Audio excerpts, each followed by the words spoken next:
Welcome to Nasdaq Trade Talks. I'm your host, Jill Malandrino, global markets reporter at Nasdaq. Back at the market site in Times Square with us, we have Caleb Silver. He's the editor-in-chief over Investopedia, and we're going to take a look at the latest financial advisor survey. And 30% of affluent millennials lie to their financial advisor. I mean, really? Yeah, that surprised me too. You lie to your doctor? No, not for the most part. Why would you lie to your financial advisor? And these are the two subjects, health and finances, that are most important to us, but the ones we have the most trouble facing straight up because there's some shame and there's some stigma there. So in our survey of affluent millennial investors, those that earn more than $100,000 a year or have that for investable income, a third of them are still not telling the truth when it comes to their financial advisor, which we thought was very strange. All right, let's take a look at our first chart here, and this is just the affluent millennial investor survey overall, and what's most important to them.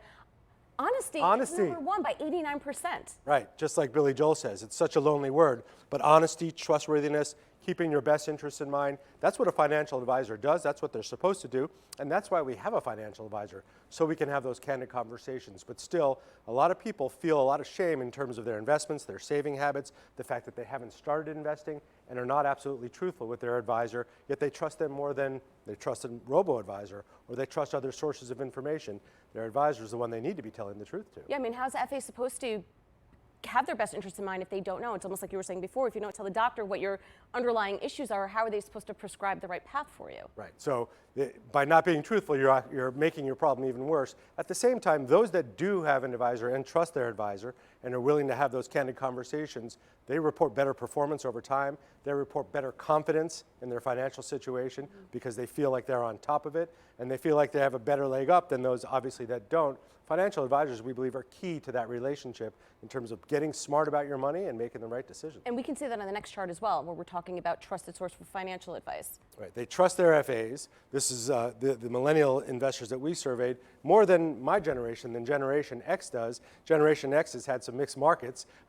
Millennials have not really seen that bear market yet, but still they trust them more than older generations. And those that have them are twice as likely to report better performance, which is no surprise, but it all starts with trust and being transparent and candid with your financial advisor. Where's the disconnect here? Is it just not enough education in the school system? Is it people not being proactive enough?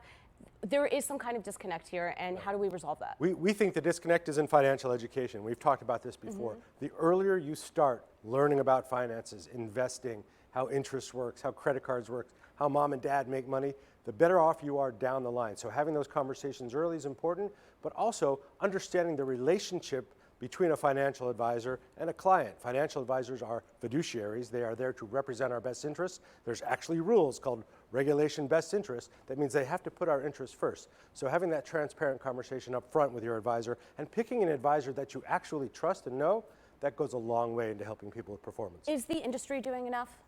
The industry could be doing more, but if you talk to any financial services firm, they're all about education, transparency, and trust.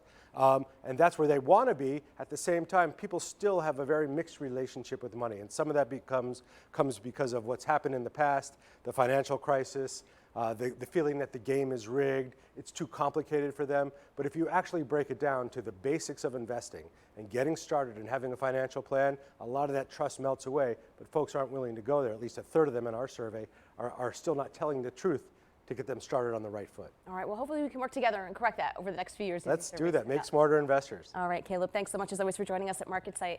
And thank you for joining me on Trade Talks. I'm Jill Malandrino, global markets reporter at Nasdaq.